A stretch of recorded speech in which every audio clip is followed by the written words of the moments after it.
DKV Raja's ஊடக நேயர்கள் அனைவருக்கும் வணக்கம். இன்று பட்டியல் மாற்றம் குறித்து பேசுவதற்காக இருவரும் தலைமைகள், அதாவது குறிப்பாக ரயில்வே துறையில் அசிஸ்டன்ட் கமிஷனராக இருந்து ஓய்வு பெற்ற மரியாதைக்குரிய செல்வராஜ் ஐயா அவர்களும், பட்டியல் மாற்றத்தினுடைய தலைமை ஒருங்கிணைப்பாளர் மரியாதைக்குரிய கண்ணுசாமி தேவேந்திரன் அவர்களும் இணைந்திருக்கிறார்கள். ஐயா, தங்களுடைய உரையாடல். வணக்கம். டிகேவி ராஜா மீடியாவுக்கு, அதனுடைய நேயர்களுக்கும், தேவேந்திரோட வேளாளர் அனைத்து சொந்தங்களுக்கும் பட்டியல் மாற்ற இயக்கத்தின் சார்பாக வணக்கத்தை தெரிவித்துக் கொள்கின்றேன்.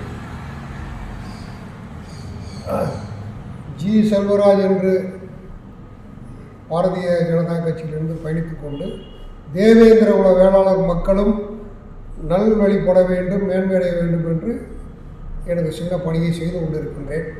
இந்த காலகட்டத்தில் கடந்த 5 ஆண்டு காலமாக நான் பார்க்கின்றேன் சகோதரரின் உழைப்பு, அதாவது சகோதரர் கண்ணுசாமி அவர்களின் 5 ஆண்டு உழைப்பு இந்த தேவேந்திரர் குலத்தை இணைத்து அந்த பட்டியல் வெளியேற்றம் எப்படி அடைய வேண்டும் என்ற கருத்துக்களை பெருவாரியாக எல்லா இடத்திலும் சொல்லி வந்து பதிவு செய்து கொண்டிருக்கின்றார். மக்களை புரியும்படியான ஒரு சூழ்நிலையை நிச்சயமாக உருவாக்கியுள்ளார். பட்டியல் வெளியேற்றம் அடைவது பற்றி அது சம்பந்தமாக என்னை அவர் பார்க்க வந்தால் நாங்கள் கலந்துரையாடினோம். இப்பொழுதும் நிச்சயமாக சொல்வோம், அவரது பணியானது மிகவும் சிறப்பாக இருக்கின்றது. இந்த பட்டியல் வெளியேற்றத்தை நீங்கள் எப்படி கையாள போகிறீங்க, எப்படி இதை கொண்டு சென்று தமிழக அரசுக்கும் மோடிக்கும் கொஞ்சம் சுண்டி இழுத்தது மாதிரி கொண்டு போகணும். ஏன்னா தொய்வுபட்டு போனது மாதிரி இருக்குது. பட்டியல் வெளியேற்றம் நம் ஜனங்கள் அத்தனை பேர் பேசுகிறதே ஒழிய செயல்படுத்துகிற ஒரு உழைப்பு வரவே இல்லை. அதை நீங்கள் எப்படி பார்க்குறீங்க? 5 ஆண்டு உழைப்பில் என்ன செய்ய போகிறீங்க? அண்ணன் செல்வராஜ் அவர்களுக்கு என்னுடைய மாலை நேற்று வணக்கம். என்னுடைய கடந்த 5 ஆண்டு காலமாக பட்டியல் மாற்ற இயக்கத்தினுடைய பணிகளை நீங்கள் எடுத்து சொல்லியது மிகவும் சந்தோஷம், பெருமை கொள்கின்றேன். இப்பொழுது ஆனால் அதில் இந்த 5 வருஷத்தில் மக்களுடைய உணர்வுகளை பொதுமக்களுக்கு பதிய வைத்து தேவேந்திர குல வேளாளர்களுடைய விடுதலை பட்டியல் மாற்றத்தில் தான் அடைந்திருக்கிறது என்பதை தெளிவுபடுத்தி பேசும் பொருளாக உருவாக்கப்பட்டது. இதுதான் இந்த 5 ஆண்டு காலத்தில் பட்டியல் மாற்ற இயக்கம் செய்த ஒரு பணி என்று சொல்லலாம். ஆனால் இது போதாது. பட்டியல் மாற்றம் அடைந்தால்தான் அது சமூக விடுதலை. ஆகவே இந்த அடுத்த கட்ட பயணமாக வருகின்ற 2026 தேர்தலுக்கு முன்பாகவே நம்மளுடைய பட்டியல் மாற்றத்தினுடைய வெற்றியை அடைந்தே தீர வேண்டும் என்பதற்காக இந்த பயணத்தை, நம்மளுடைய போராட்டத்தை வேறு சிந்தனையை வேறு பாதையில் எடுத்து செல்வதற்காக இப்போ பட்டியல் மாற்ற இயக்கம் ஒரு முடிவு செய்துள்ளது. இந்த பட்டியல் மாற்றம் இயக்கம் என்பது ஒரு பதிவு செய்யப்பட்டதோ அப்படிலாம் இல்லை. படித்த அறிஞர் பெருமக்களை வைத்து ஒரு ஜாயிண்ட் ஆக்ஷன் கமிட்டி மாதிரி உருவாக்கப்பட்டு செயல்பட்டு கொண்டிருக்கிறது. அவர்களுடைய ஆலோசனையின்படி நான் செயல்பட்டு கொண்டிருக்கின்றேன். அவர்கள் அனைவரும் ஆலோசகர், நான் களத்தில் இறங்கி பணியாற்றி கொண்டிருக்கின்றேன். இப்போ அடுத்த கட்ட பயணமாக உங்களுடைய கேள்விக்கு நான் பதில் சொல்வது மட்டும் இல்லை, இது சரியானதா, இதை எப்படி எடுத்து சொல்லலாம் என்பது உங்களிடம் கருத்து கேட்பதற்காக தான் என்று நான் வந்துள்ளேன்.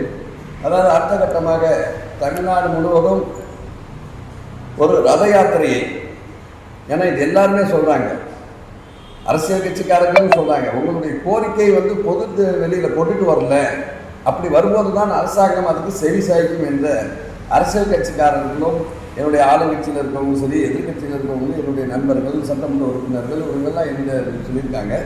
அதன் அடிப்படையிலே இந்த ரத யாத்திரை என்று கன்னியாகுமரியில் ஆரம்பிக்கப்பட்டு 30 மாவட்டங்கள் சென்று சென்னையிலே ஒரு பிரகடன கூட்டம் நடத்தலாம்னு திட்டமிட்டுள்ளோம்.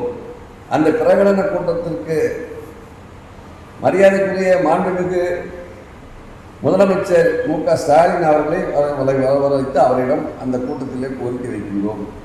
இந்த ரத யாத்திரையை ஸ்டார்ட் பண்ணுவதற்காக, தொடர் செய்வதற்காக மாண்புமிகு அமித்ஷாஜி அவர்களை வரவேற்பதற்கு நாங்கள் திட்டமிட்டுள்ளோம்.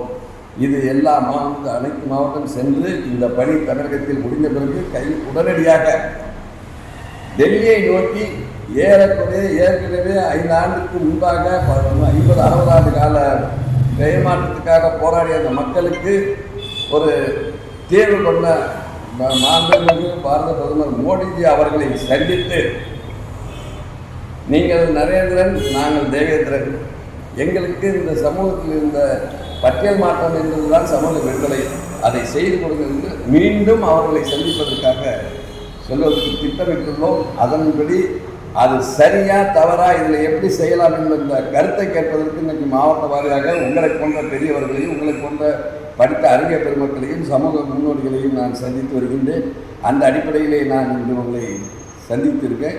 எங்களுக்கு முழு இந்த இயக்கத்தோடு நீங்கள் அனைவரும் நாம் இணைந்து ஊர் கூடி தேர்ந்தெடுத்தாதான் தேர் நகரம். அதனால் நாம் எல்லோரும் இணைந்து செயல்படுவோம்.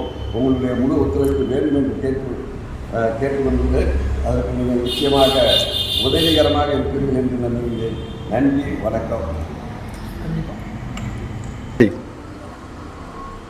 எது எப்படியோ மோடிஜி அவர்களின் தயவால் கற்பனைப்பா செய்வார். இந்த அருமையான சந்திப்பில் கடைசியாக சகோதரர் நான் என்ன சொல்ல விரும்புகிறேன், அவருடைய பிளான் ஸ்ட்ராட்டஜி அவசியமான ஒன்று. அது செயல்படும், அது வெற்றி பயணமாக அமையும். அப்போ தான் நம்மளை ஸ்டேட் கவர்மெண்ட்டோ சென்ட்ரல் கவர்மெண்ட்டோ நம்புவாங்க.